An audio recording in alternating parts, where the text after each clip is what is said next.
Hi everyone, আসসালামু আলাইকুম। কেমন আছেন সবাই? আশা করছি সবাই ভালো আছেন, সুস্থ আছেন, নিরাপদে আছেন। আমরাও আলহামদুলিল্লাহ আল্লাহর রহমতে খুব ভালো আছি। আবারও নতুন একটি ব্লগ ভিডিও নিয়ে আপনাদের মাঝে চলে এলাম। আশা করছি আমার আজকের ভিডিওটা আপনাদের কাছে ভালো লাগবে। আর এই মুহূর্তে যারা আমার ভিডিওটা দেখছেন, প্লিজ একটা লাইক দিয়ে ভিডিওটা দেখা শুরু করবেন। আমার ফুল ভিডিওটা কন্টিনিউ করবেন। আর আমার ভিডিওটা দেখতে দেখতে যদি আমার ভিডিওর কোনো অংশে ভালো লেগে যায়, তাহলে প্লিজ আমার চ্যানেলটা সাবস্ক্রাইব করবেন। সাবস্ক্রাইব করে পাশে থাকা বেল আইকনটা প্রেস করে রাখবেন। এতে করে আমি নতুন কোনো ভিডিও ছাড়লেই নোটিফিকেশন আপনাদের কাছে চলে যাবে। তো আজকের ভিডিওটা আমি শুরু করেছি সকাল থেকে। এখানে আমি সকালের জন্য নাস্তা বানিয়ে নিচ্ছি। নাস্তা বানিয়ে বলতে আজকে রুটি পরোটা বা কোনো ঝামেলা করিনি, শুধু চাটা বানিয়ে নেব। আর আমি এখানে আদা ছেঁচে আদা দিয়ে চাটা বানিয়ে নিচ্ছি। আমি সাধারণত আদাটা কেটে ফ্রিজে রেখে দিই, এতে করে আমার যখনই দরকার হয় আমি আদা দিয়ে চাটা বানিয়ে নিতে পারি। আর আজকে হচ্ছে হোটেল থেকে রুটি আর ডাল ভাজি আনা হয়েছে। আজকে বাসায় নাস্তার কোনো ঝামেলা করিনি, তো আজকে হোটেল থেকেই রুটি আর ডাল ভাজিটা আনা হয়েছে, এটাই খাবো। তো এখানে আমি আমাদের তিনজনের জন্য রেডি করছি খাবারটা। আর হচ্ছে ওদিকে চাটা বসিয়ে দিয়েছি। চাটা জাল হতে হতে এদিকে আমরা নাস্তাটা খেয়ে নেব। আর চা সাধারণত আমার বাচ্চারা খাবে না, শুধু আমি একাই খাবো। ওরা খুব কমই চা খায়, হঠাৎ কখন আর কি দেওয়া হয়। আজকে দুপুরে রান্না করতে গিয়ে অনেক ঝামেলার ভেতরেই পড়তে হলো, অনেক বিপদে। দেখা যায় দুটাতেই রান্না বসিয়ে দিয়েছি, কারেন্টের চুলা এবং গ্যাসে দুটাতেই বসিয়ে দিয়েছিলাম। আর যারা এই মুহূর্তে আমার ভিডিওটা দেখছেন, একটা লাইক দিয়ে ভিডিওটা দেখা শুরু করবেন। আপনার একটা ছোট্ট লাইক আমার ভিডিওটা অনেক মানুষের মাঝে পৌঁছে দিতে সাহায্য করবে। তাই আশা করব একটা লাইক দিয়ে আমার ফুল ভিডিওটা কন্টিনিউ করবেন। তো এখানে আমাদের নাস্তাটা রেডি হয়ে গিয়েছে। এখন আমরা তিনজনে মিলে নাস্তাটা করে নিব। আর আজকে হচ্ছে গিয়ে এটা হচ্ছে শুক্রবারের ভিডিও, এই জন্য আমরা তিনজনেই একসাথে নাস্তাটা করে নিতে পারছি। নর্মালি সাধারণত তিনজনের একসাথে খুব কম নাস্তা করা হয়। দেখা যায় আয়মান সকালবেলা ভোরবেলা স্কুলে চলে যায় খুব সকালে, আর আজমাইন হচ্ছে তাড়াহুড়া করে স্কুলের জন্য আয়মানকে দিয়ে আসার পর তারপরে ও খেয়ে তারপরে ও আবার চলে যায়। আর আমার বেশিরভাগ সময়ই একা একা নাস্তা করা হয়।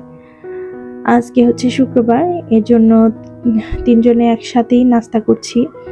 আর শুক্রবারেও আজমাইনের একটা থাকে, মানে আমার বড় ছেলের একটা প্রাইভেট থাকে, সেটা ওর আজকে একটু লেটে। এই তো ও রেডি হয়ে গেছে প্রাইভেটের জন্য। এখন হচ্ছে নাস্তাটা করে দেন ও চলে যাবে স্কুলে।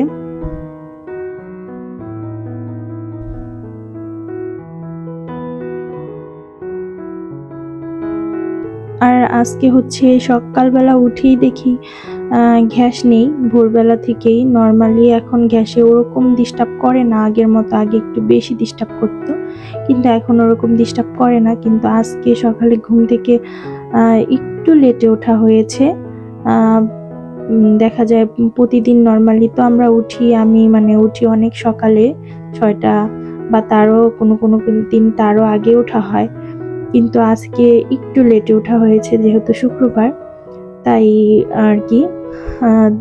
তো সকালে ঘুমে থেকে উঠেই দেখি নাস্তা বানাতে গিয়েছি, দেখি গ্যাসটা একদম পাওয়ার কম, তাই আর নাস্তার ঝামেলাটাও করা হয়নি। তো এমনিতে লেটও হয়ে গিয়েছে, এর জন্য আর কি হোটেল থেকে নাস্তাটা আনিয়ে নেওয়া হয়েছে।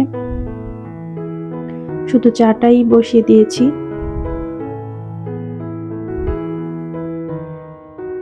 আর এদিকে আমার চাটা হয়ে গিয়েছে, এখন চাটা ঢেলে নিব।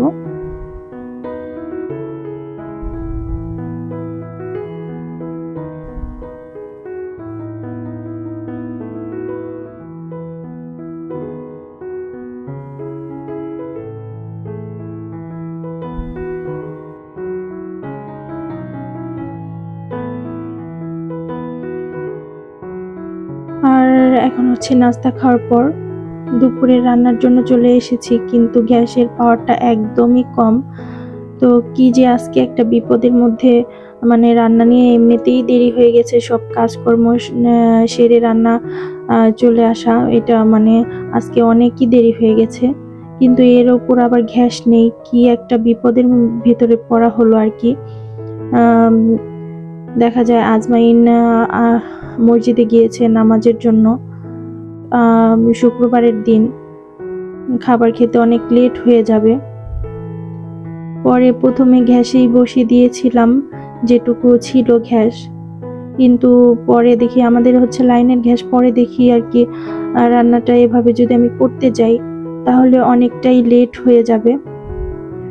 এজন্য পরে চিন্তা করলাম দুইটায় বসিয়ে দিই, কারেন্টের চুলা এবং গ্যাসে দুইটায় যদি আমি রান্নাটা বসিয়ে দিই তাহলে আমার রান্নাটা তাড়াতাড়ি হয়ে যাবে। এর জন্য পরবর্তীতে কারেন্টের চুলায় বসিয়ে দিয়েছি তরকারিটা, মুরগির মাংসটা, আর এদিকে হচ্ছে আমি পোলাওটা বসিয়ে দিচ্ছি গ্যাসে।